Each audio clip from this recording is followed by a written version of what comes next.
राजा बलि के अंतःकरण में वैराग्य एवं विचार का उदय। श्री वशिष्ठ जी ने कहा, हे रघुकुल रूपी आकाश के पूर्ण चंद्रमा श्री राम, तुम राजा बलि की भांति विवेक के द्वारा परब्रह्म परमात्मा का यथार्थ एवं विशुद्ध ज्ञान प्राप्त करो। श्री रामचंद्र जी बोले, भगवान संपूर्ण धर्मों के ज्ञाता गुरुदेव, आपकी कृपा से मुझे प्राप्तव्य सच्चिदानंद घन परमात्मा के ज्ञान का यथार्थ अनुभव प्राप्त है और उसी निर्मल पद में मैं परम शांति को प्राप्त होकर स्थित हूँ। प्रभु, जैसे शरद ऋतु में आकाश के बादल हट जाते हैं, उसी प्रकार मेरे चित्त से तृष्णा नामक महान तम यानी अंधकार अज्ञान का अत्यंत अभाव हो गया है। पूर्णिमा के सायंकाल में उदित हुए आकाशवर्ती शीतल अमृतमयी किरणों से संपन्न तथा महातेजस्वी पूर्ण चंद्रमा के समान मैं विज्ञानानंद घनमय अमृत से परिपूर्ण चिन्मय आकाश स्वरूप ब्रह्म में विराजमान शांतिमय महान प्रकाश स्वरूप तथा अंतःकरण में परमानंद से परिपूर्ण होकर स्थित हूँ। श्री वशिष्ठ जी ने कहा, हे रघुनंदन, मैं तुमसे बलि के उत्तम वृत्तांत का वर्णन करता हूँ। सुनो। इस ब्रह्मांड कोश के भीतर किसी दिशा रूपी निकुंज में भूमि के नीचे यानी पाताल में विद्यमान नाम से विख्यात एक लोक है, जिसमें असुरों के बहुदंडों पर आधारित महान साम्राज्य है। उस साम्राज्य पर विरोचन कुमार बलि राजा के रूप में प्रतिष्ठित हुए। वे दैत्यराज बलि त्रिलोकी के रत्नों के कोष, समस्त शरीरधारियों के रक्षक तथा भुवनपालों के भी पालक हैं। साक्षात भगवान विष्णु उनकी रक्षा करते हैं। उन्होंने अनायास ही वश में किए हुए संपूर्ण लोकों के विस्तार से अपने आप को विभूषित करके 10 करोड़ वर्षों तक राज्य किया। उसके बाद आने जाने वाले बहुत से युग बीत गए। देवताओं और असुरों के महान समूह कभी उन्नति को प्राप्त हुए और कभी उनका पतन हुआ।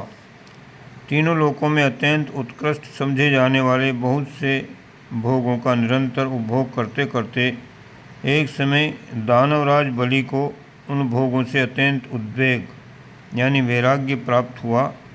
एक दिन मेरु पर्वत के शिखर पर स्थित रत्नों के बने हुए विशाल भवन में खिड़की के सामने बैठकर दैत्यराज बलि स्वयं ही संसार की स्थिति पर विचार करने लगे। अहो, असूक्ष्म शक्ति वाले मुझ बलि को अब इस लोक में कितने समय तक ये साम्राज्य चलाना और तीनों लोकों में विचरना होगा। मेरा ये महान राष्ट्र तीनों लोकों को आश्चर्य में डालने वाला है। प्रचुर भोगों से संपन्न होने के कारण ये अत्यंत मनोहर जान पड़ता है, किंतु इसके उपभोग से मेरा कौन सा प्रयोजन सिद्ध हो रहा है। जो आरंभ में अभी तक मधुर प्रतीत होता है, जो आरंभ में तभी तक मधुर प्रतीत होता है जब तक वह नष्ट या विकृत नहीं हो जाता और जिसका विनाश अवश्यंभावी है, उस भोग समुदाय का उपभोग मात्र करना मेरे लिए क्या सुखदायक हो सकता है। जिसके प्राप्त हो जाने पर दूसरा कुछ पाना या करना शेष न रह जाए, उस परम उदार अद्वितीय परमात्म प्राप्ति रूप फल को मैं यहाँ नहीं देख पा रहा हूँ। इन क्षणभंगुर भोगों को छोड़कर दूसरा नित्य उत्तम एवं यथार्थ सुख क्या है, इसी का विचार मैं करता हूँ। विवेक वैराग्य युक्त बुद्धि से ऐसा सोच समझकर राजा बलि तत्काल ध्यान मग्न हो गए। तदंतर विचार किए हुए परम पुरुषार्थ का मन ही मन चिंतन करते हुए असुरराज बलि ने क्षण भर में भूभंग पूर्वक कहा, अरे याद आ गया, पहले की बात है। जिन्होंने लोक के छोटे बड़े सभी व्यवहारों को देखा था और जो आत्म तत्व के ज्ञान से संपन्न थे, उन अपने ऐश्वर्यशाली पिता महाराज विरोचन जी से मैंने पूछा, महामते, जहाँ समस्त दुखों और सुखों से संबंध रखने वाले सारे भ्रम शांत हो जाते हों।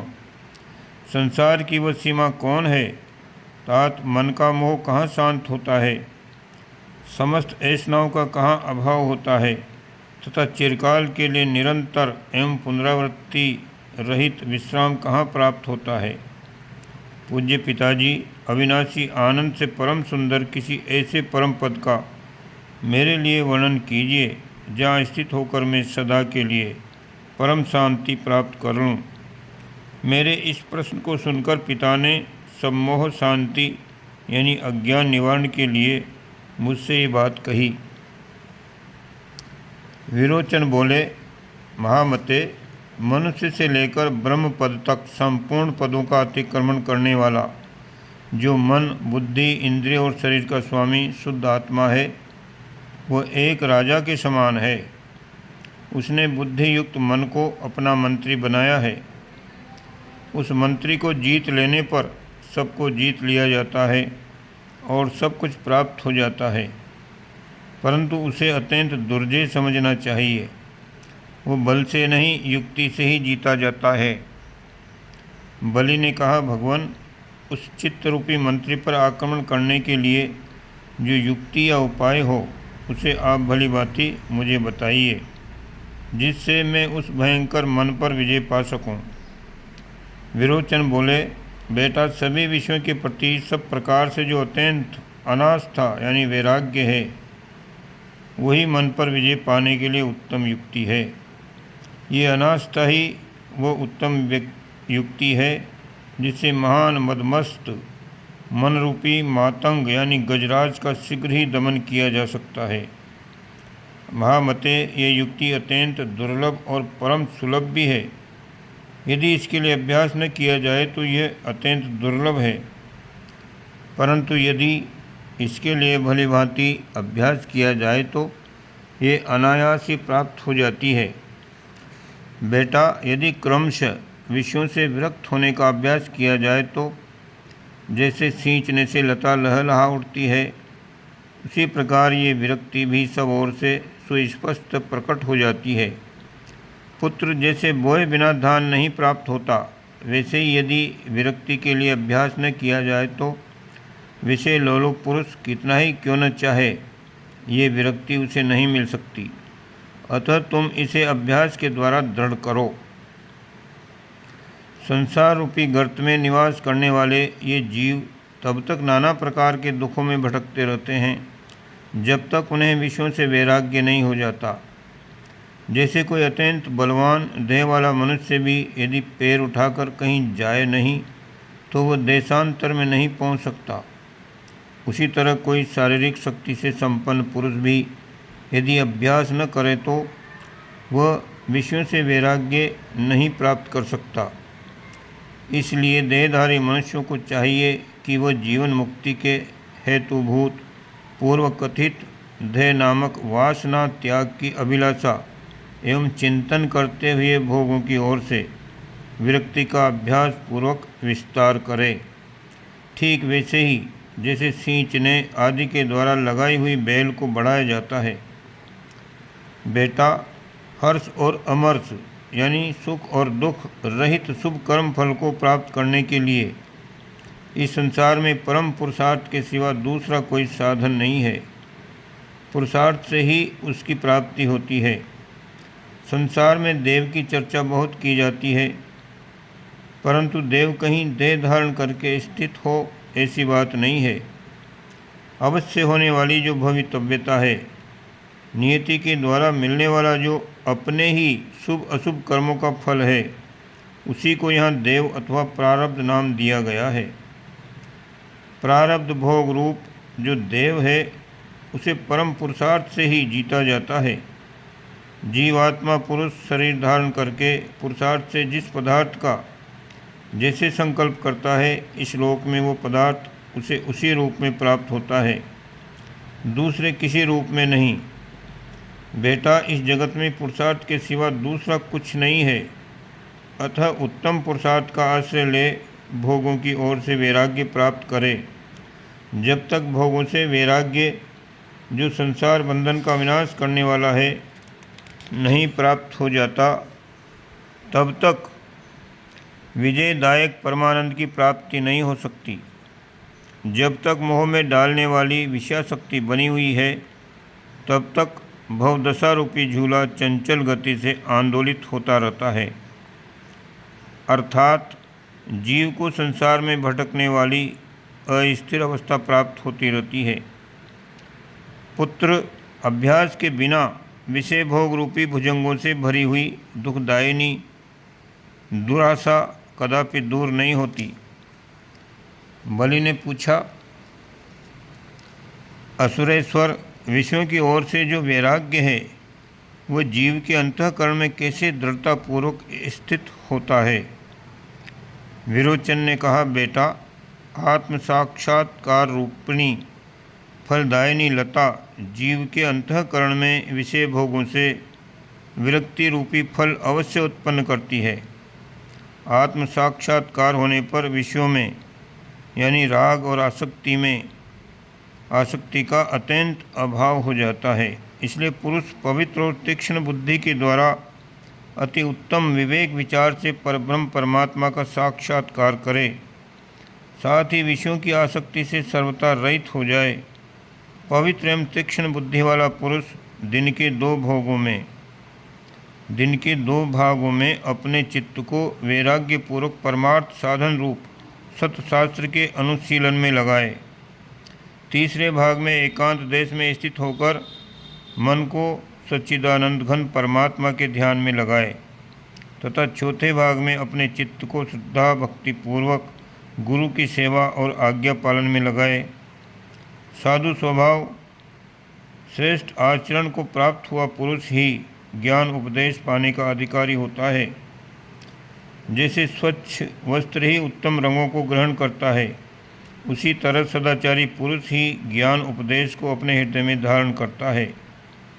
ये चित्त एक बालक के समान है। इसे पवित्र वचनों, युक्तियों और शास्त्र के अनुशीलन से धीरे धीरे लाड़ प्यार करके साथ रिझाकर वश में करना चाहिए।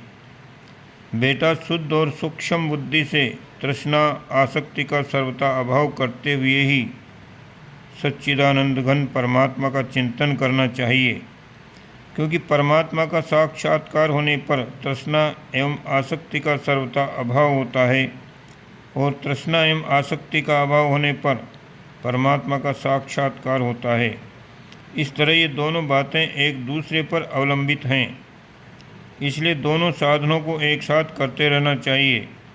जब भोग समूह में आसक्ति का अत्यंत अभाव हो जाता है तथा पराव स्वरूप सच्चिदानंद घन परमात्म देव का साक्षात्कार हो जाता है, तब जीव को कभी नष्ट न होने वाली सीमा रहित परम शांति प्राप्त हो जाती है।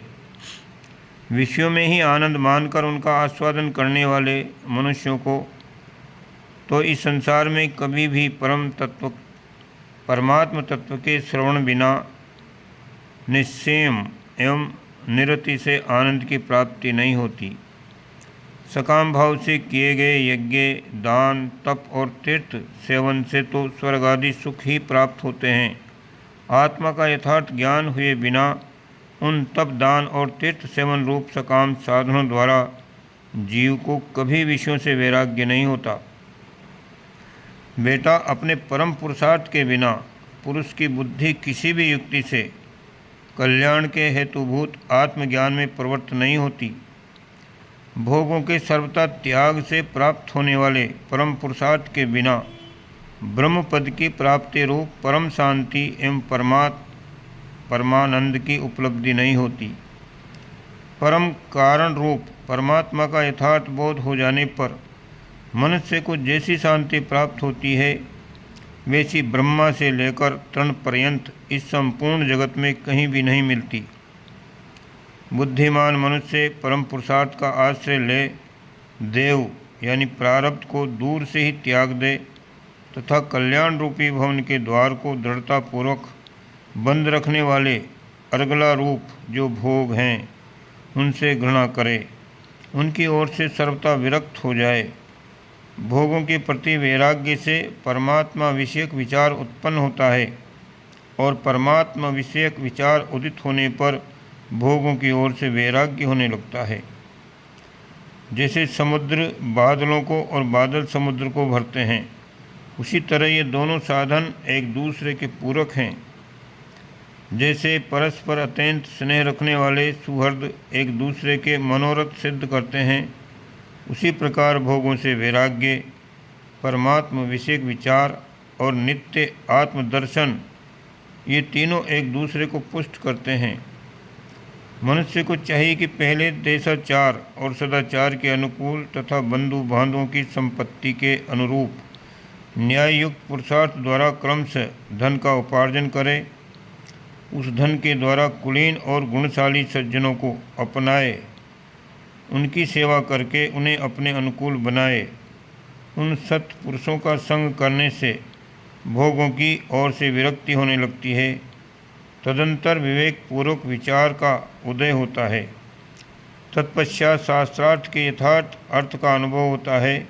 उसके बाद क्रमशः परम पद स्वरूप परमात्मा की प्राप्ति होती है। ओम शांति।